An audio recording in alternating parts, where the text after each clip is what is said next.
Plus de 50 livres en un demi-siècle d'écriture.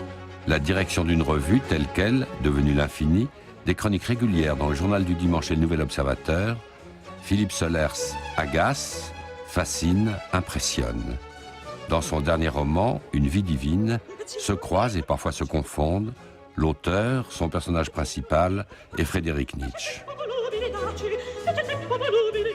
C'est donc un écrivain considérable et par conséquent médiatique.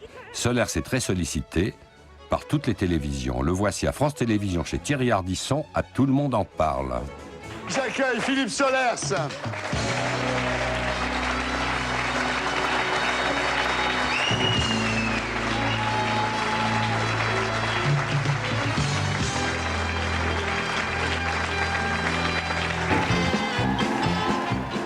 Et le voici maintenant en invité de Stéphane Bern sur Canal+, dans Vendredi pétante. Entrée en fanfare avec une belle voisine, Stéphanie de Monaco.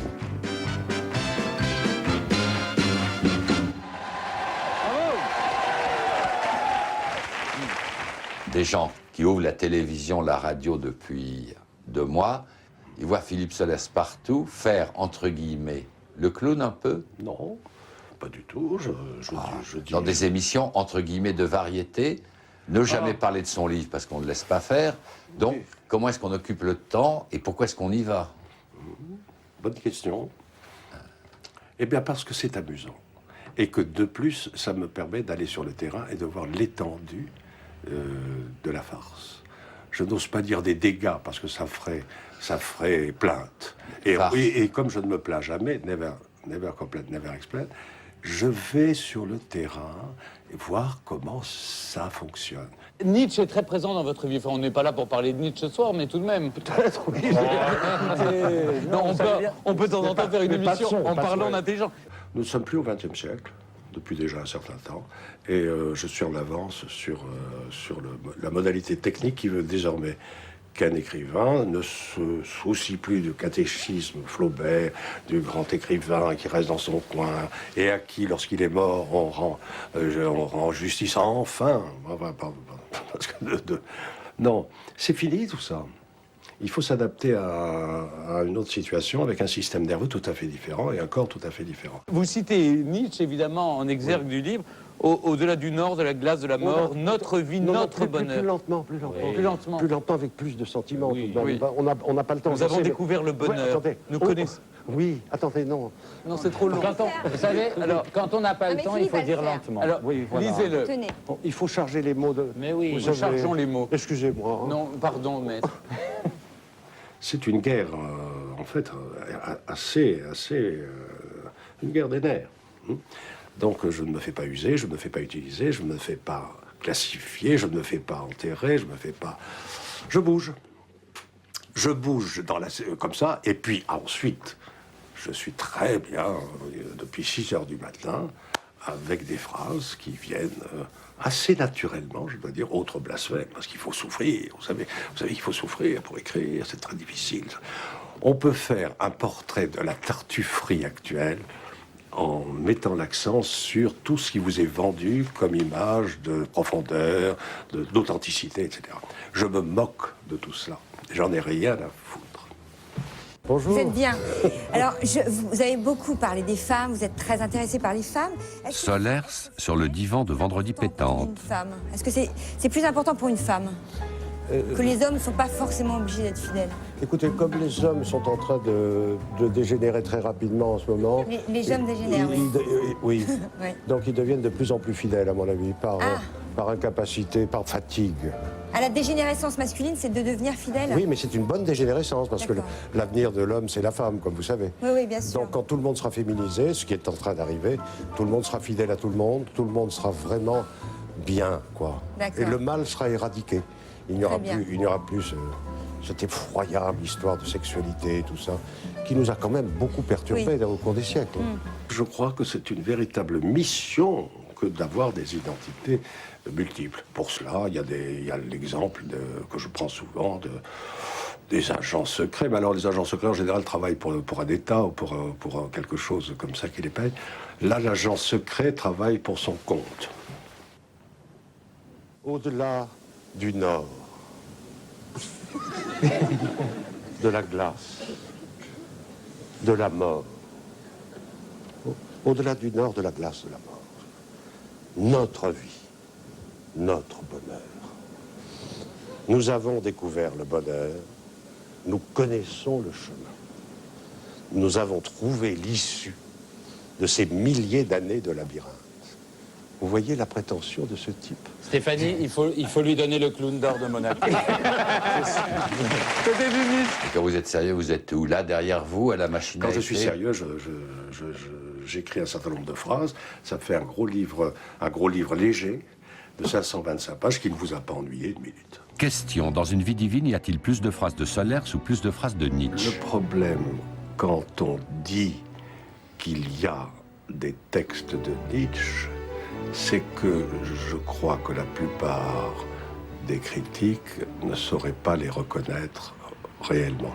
Et à supposer, certains se méfient, à supposer que j'ai entremêlé ce qu'on appelle des citations, mais ce ne sont pas des citations, qui ne sont pas réellement de Nietzsche, voilà la hantise de l'ignorance contemporaine. À vrai dire, on dit ça parce qu'on évite de se demander de quoi ça parle exactement. C'est-à-dire, je suis devant des propositions énormes de la part de ce penseur énorme qui a dit quelque chose d'énorme, à savoir qu'il voulait changer tout simplement le rapport au temps de l'humanité et instaurer un nouveau calendrier, ce qui est ahurissant. On n'est pas allé vraiment voir dans les détails la façon dont la pensée s'est mise à monter chez Nietzsche, comment il décrit ça, dans quel état il se trouve, pour commencer à avoir cette énorme révélation de l'éternel retour. Il se trouve en Angleterre à Sils Maria, et brusquement, lors d'une longue promenade, cette idée tombe sur lui, dit-il. Enfin, ça l'a écrasé, il est près d'un rocher, en forme de pyramide, et alors, voilà, ça voudrait dire qu'en effet, votre vie, la sienne, va se répéter éternellement. Si je suis Nietzsche à ce moment-là, dans cette position-là fondamentale, je défie la mort, bien entendu. La mort.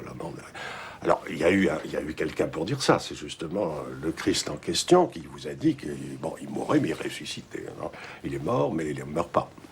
Alors, si vous acceptez ça, écoutez, vous n'avez qu'à attendre de ressusciter d'entre les morts, puisque ça vous est promis, et c'est le salut tel que la religion vous le définit.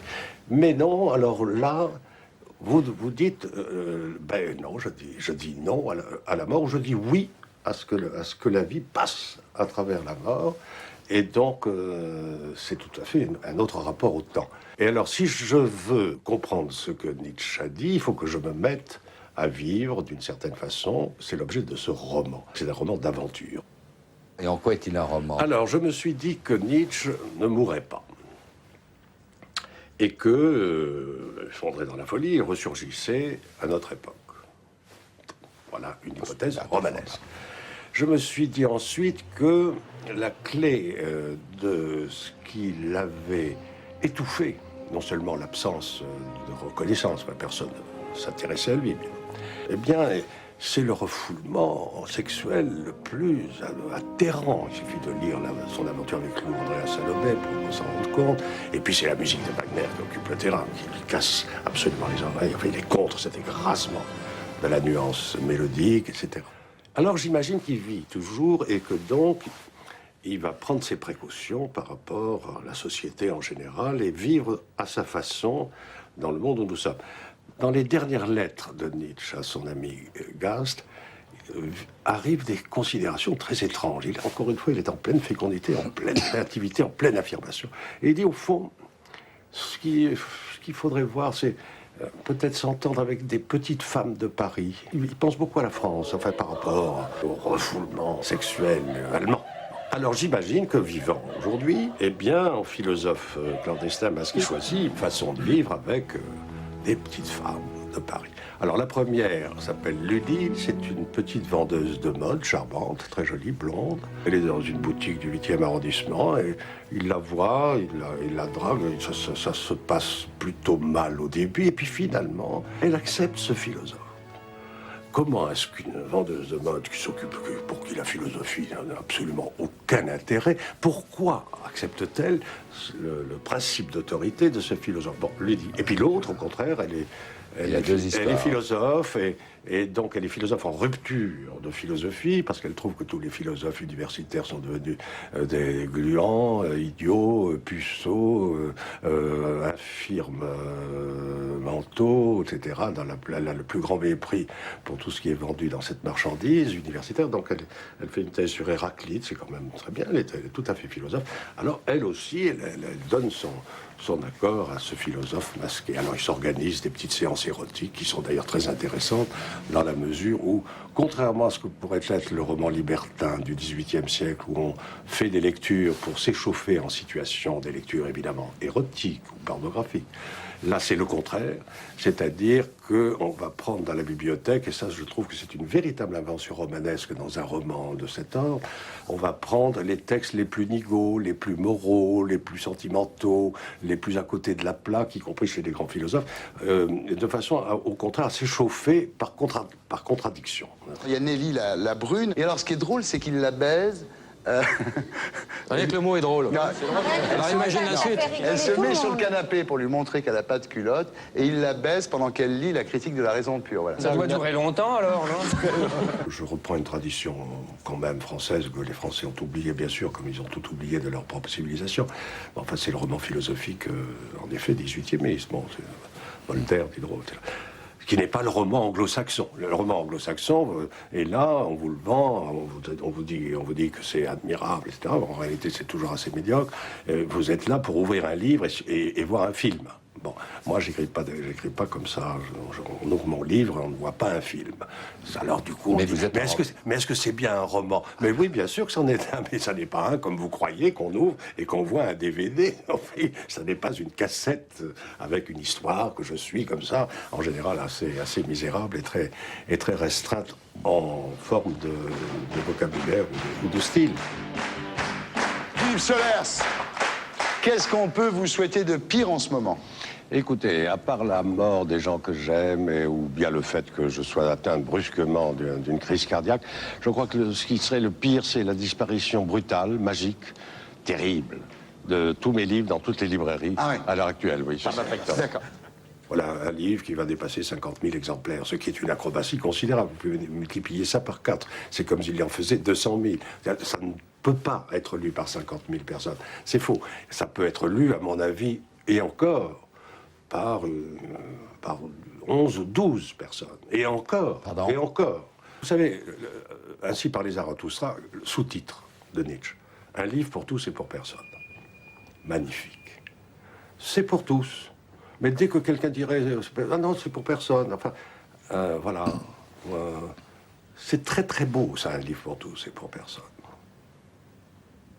La seule définition que Nietzsche acceptait au fond de lui, c'était anarchiste aristocratique absolu.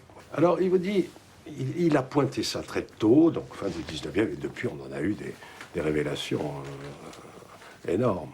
Il vous dit là, voilà, qu'est-ce qui est en train de se passer? C'est la montée de la plèbe. Il prend ce vieux mot, la plèbe. Hein.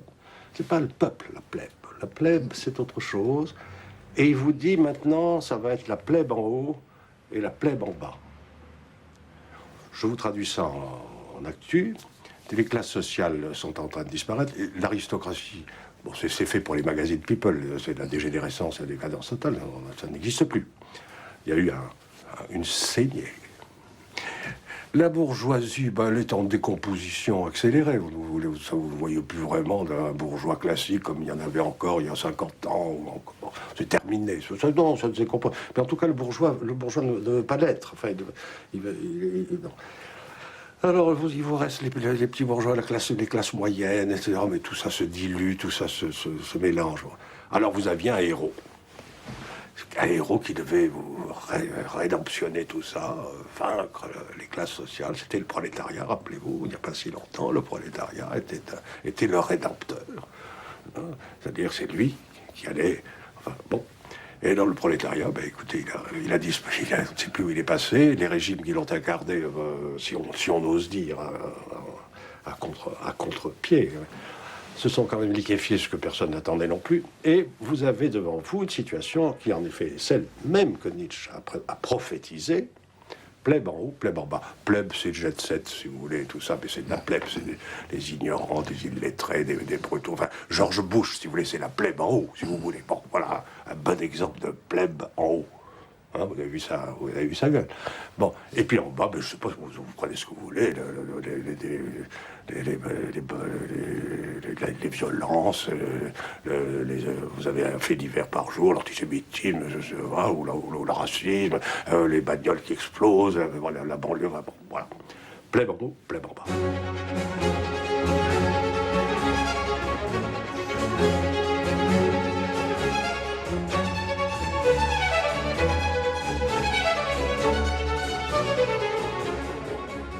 On peut être heureux dans le monde d'aujourd'hui. Si on sait s'organiser, pour ça, il faut un système nerveux particulièrement vigilant. On peut être splendidement heureux parce que c'est ça qui m'étonne toujours. C'est que les possibilités sont énormes pour qui sait s'organiser. Il n'y a pas besoin d'avoir tellement d'argent, c'est pas vrai. Il suffit d'avoir un passeport et on franchit les frontières. L'Europe est à redécouvrir comme jamais, mais tout le monde s'en fout. Les Français vivent dans leur petit coin.